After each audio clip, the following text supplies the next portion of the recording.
Few aircraft in the history of World War II aviation have held such a spectacular rise and fall as the Douglas TBD-1 Devastator. Initially hailed as a marvel of engineering, this torpedo bomber helped shape naval warfare, only to be overtaken by rapid technological advancements and the harsh realities of combat.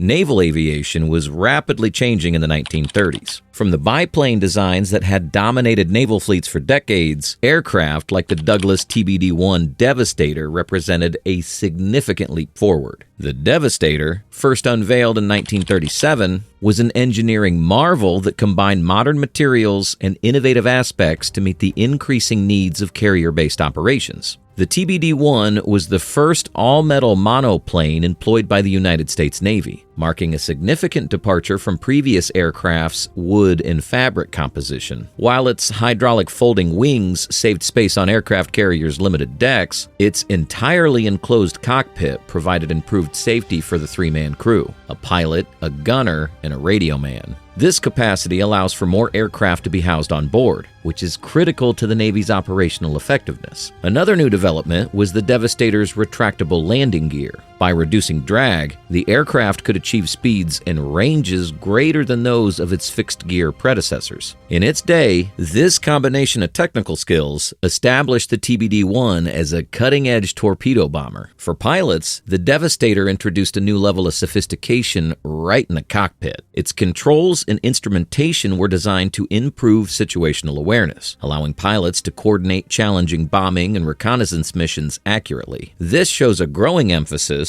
on leveraging technology to better mission outcomes. Despite advancements, the Devastator's 900 horsepower engine hampered performance. The Pratt & Whitney R1830-64 Twin Wasp engine is limited to 206 miles per hour. Although this was adequate in the early years of service, it became a disadvantage when newer, faster aircraft entered the battlefield. The TBD-1 Devastator quickly rose to prominence among the United States Navy's torpedo bombing squadrons. Early carrier-based operations became increasingly crucial as tensions in the Pacific rose. Its innovative design and tactical versatility allowed it to carry out both level bombing missions and torpedo strikes, increasing its worth in the Navy's fleet. Torpedo bombardment was one of the Devastator's principal missions. The TBD-1, armed with the Mark 13 torpedo, was designed to inflict severe damage on enemy ships. Early versions of the Mark 13 had reliability issues, usually failing to detonate or sinking early on. Despite these problems, the Devastator remained a key factor in deciding naval operations during the early years of World War II. The Devastator's greatest significant win occurred in May 1942 during the Battle of the Coral Sea. Devastators from the USS Lexington and USS Yorktown were at the forefront of the conflict, as the American and Japanese fleet engaged in their first carrier-versus-carrier encounter. Their torpedo strikes, dive bombers, and fighter escorts sank the Japanese light carrier Shoho, marking a turning point in naval conflict. The Battle of the Coral Sea was a strategic statement about the changing role of aircraft carriers in modern warfare, not just a tactical victory. This transformation was substantially facilitated by the TBD-1 Devastator, which demonstrated the potential of carrier-based aircraft to project force across extensive maritime theaters. Although the Coral Sea campaign revealed the Devastator's limitations, it also highlighted its successes. Its obsolete defense capabilities and slow speed made it easy for enemy pilots and anti-aircraft fire to locate. Although it accomplished its role in these early conflicts, the Devastator's time at the front line would be brief, given the rapid pace of technological advancement in aerial combat. The seeds of its obsolescence were already being sown even as the TBD-1 demonstrated its capabilities. The experience gathered from these early operations will inform the design of the next generation of naval aircraft, ensuring that the crew members' sacrifices were not in vain. The Battle of Midway, fought in June 1942, marked a watershed moment in World War II. For the Douglas TBD-1 Devastator, however, combat revealed the grim reality of technological obsolescence in war. Devastators were critical in the war's opening operations as the U.S. Navy launched a daring attempt to ambush the Japanese fleet. Torpedoing the Japanese carriers Akagi, Kaga, Soryu, and Hairu were Devastators from the USS Hornet, USS Enterprise, and USS Yorktown. To reach their targets, the TBD-1 air crews had to fly long distances, often at low altitudes, exposing themselves to relentless anti-aircraft fire and swarms of Mitsubishi A6M Zero fighters. These missions exposed the Devastator's flaws. Its top speed of only 206 miles per hour was no match for the agile and heavily armed Zero fighters, which could outmaneuver and outgun the slower torpedo bombers. With only one rear-mounted 30-caliber machine gun, the aircraft's defensive weaponry proved insufficient against such overwhelming opponents. The unreliability of the Mark 13 torpedoes exacerbated these difficulties. Many of the weapons veered off course or failed to explode on impact, thereby undercutting the Devastator's brave efforts. Only 6 of the 41 Devastators that were launched during the engagement returned to their carriers. The TBD-1 sailors made their best efforts, but were unable to inflict significant damage on the Japanese fleet during the initial strikes. This incredible loss rate demonstrated how urgently faster, more survivable aircraft capable of meeting the demands of modern aerial combat was required. Despite the high cost, the sacrifice of the Devastator crews diverted Japanese fighters from high altitude, down close to the surface of the ocean, allowing American dive bombers to target enemy warships from high above. One cannot overstate the courage of the Devastator crew members at Midway. Despite the fact that the odds were stacked against them, they executed their tasks with unwavering determination, demonstrating the bravery and spirit that distinguished the United States Navy's Pacific operations. The Battle of Midway was a watershed moment in both the war and the role of the Devastator. Its performance during the conflict demonstrated the rapid pace at which technology is transforming battle, and its shortcomings hastened its withdrawal from frontline service. Nonetheless, the knowledge garnered from its deployment would serve to shape naval aviation's future for years to come.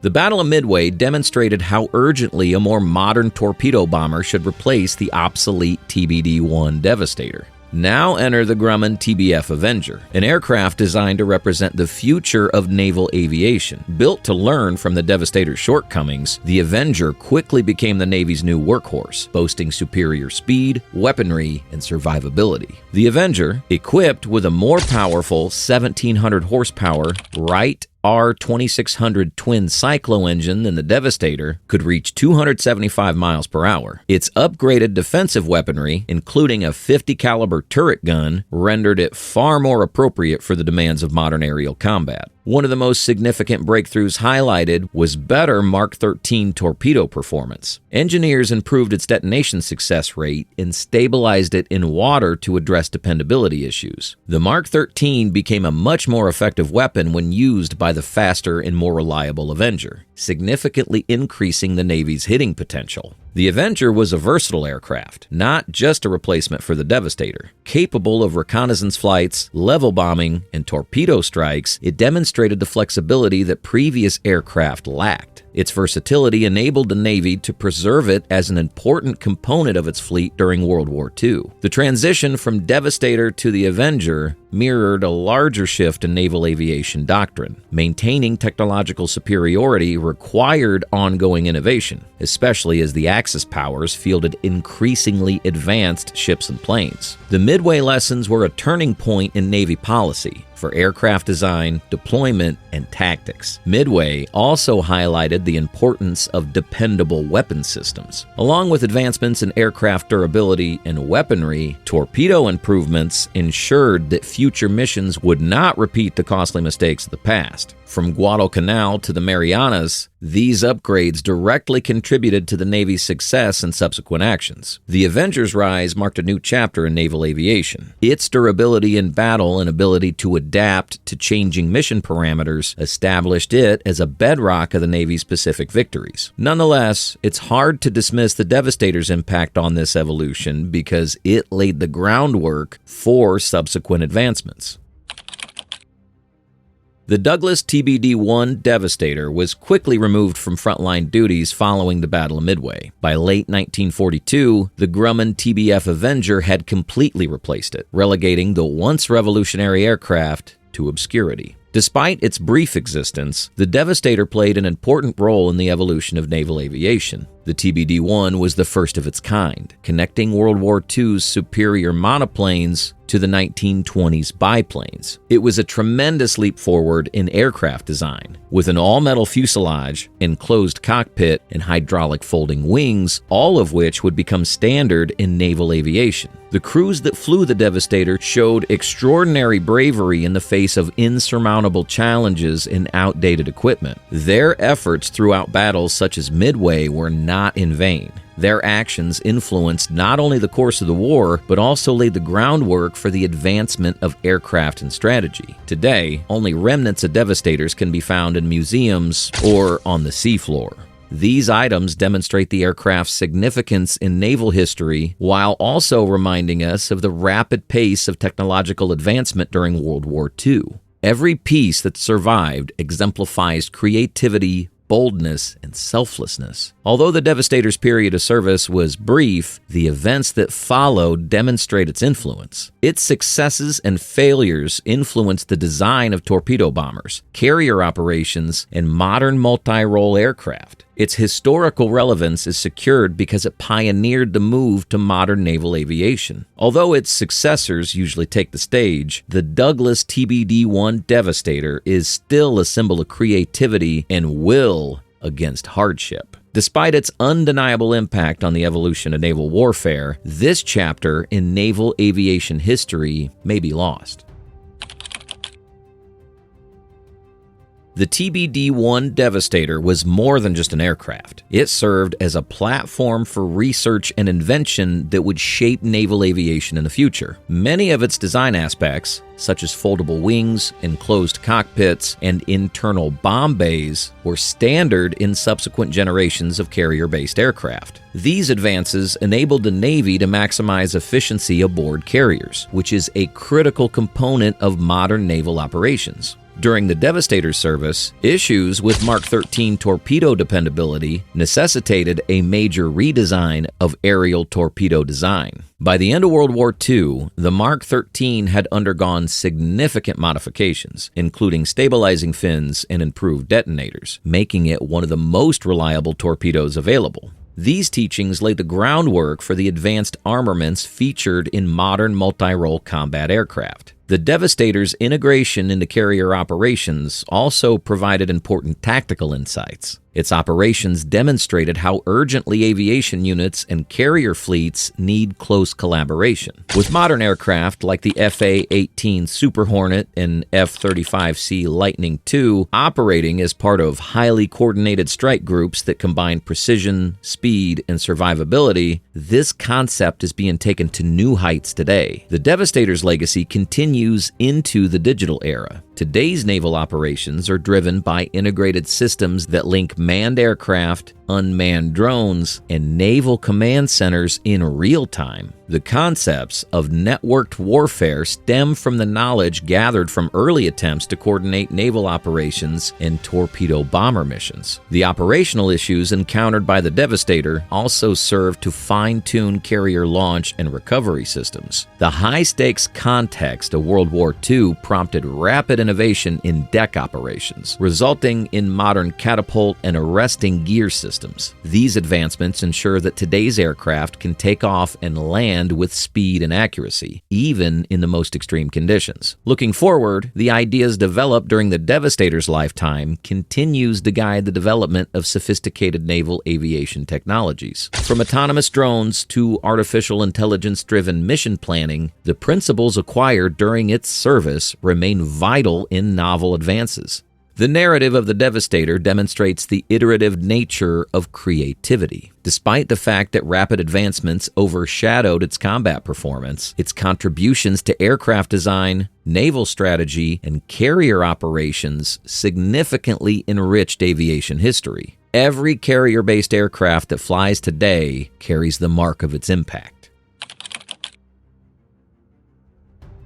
Although the Douglas TBD-1 Devastator was a marvel of engineering, its legacy would be incomplete without acknowledging the courage and dedication of the men who flew it. Every mission put these men in the midst of life-or-death situations, requiring brilliance, bravery, and unwavering determination in the face of insurmountable circumstances. The Devastator required a three-man crew: the radio man in charge of navigation and communication, the gunner in charge of defensive cover with a rear-mounted machine gun, and the pilot in charge of aircraft control and torpedo payload discharge. They formed a close-knit team that relied on one another for survival in some of the most hazardous battle zones. Managing a Devastator in combat was no easy task. To accurately release their torpedoes, pilots had to fly low and slow, making them easy targets for enemy fighters and anti-aircraft fire. Knowing their prospects of survival were slim, radio men worked tirelessly to maintain lines of communication open under fire as gunners fought off constant hits from hostile aircraft. Personal anecdotes from Devastator crews reveal the harrowing reality they faced. Knowing full well that the goal was a near-suicide mission, one pilot described flying into a maelstrom of enemy fire during the Battle of Midway. He and his colleagues persisted, motivated by their commitment to the cause and belief in its importance. Of the 41 Devastators launched during the Battle of Midway, only 6 returned, a loss rate that demonstrates the crew's extraordinary courage. Despite being aware of their aircraft's limitations, these men carried out their missions with a dedication that would establish their place in history. These crews made not in vain the sacrifices they did. Their actions drew Japanese fighters down from high altitude, allowing American dive bombers to deliver the devastating blows that changed the course of the conflict. Their bravery reminds us of the human cost of innovation and the courage required to provide new methods during a war.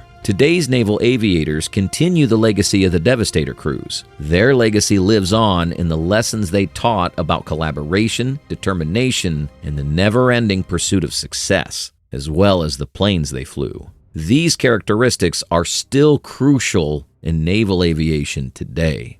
Though history may have overshadowed the Douglas TBD-1 Devastator, its impact on naval aviation is undeniable. The Devastator, from its innovative design to the bravery of its crews, represents a period of invention and sacrifice that helped to define maritime warfare in the future. Although its lifetime of service was short, the knowledge gained from the Devastator helped shape the aircraft, technologies, and tactics that rule naval combat now. Its story demonstrates the unwavering pursuit of quality, even in the face of adversity. We appreciate you joining us on this journey through the history of the TBD-1 Devastator. If you enjoyed this story, please like, comment, and subscribe for more in-depth analysis of the aircraft that shaped our world. What do you think? Does the Devastator's contributions to naval aviation merit more recognition? Share your thoughts in the comment section below. Till next time, keep exploring the skies of history, where every aircraft has a story waiting to be told.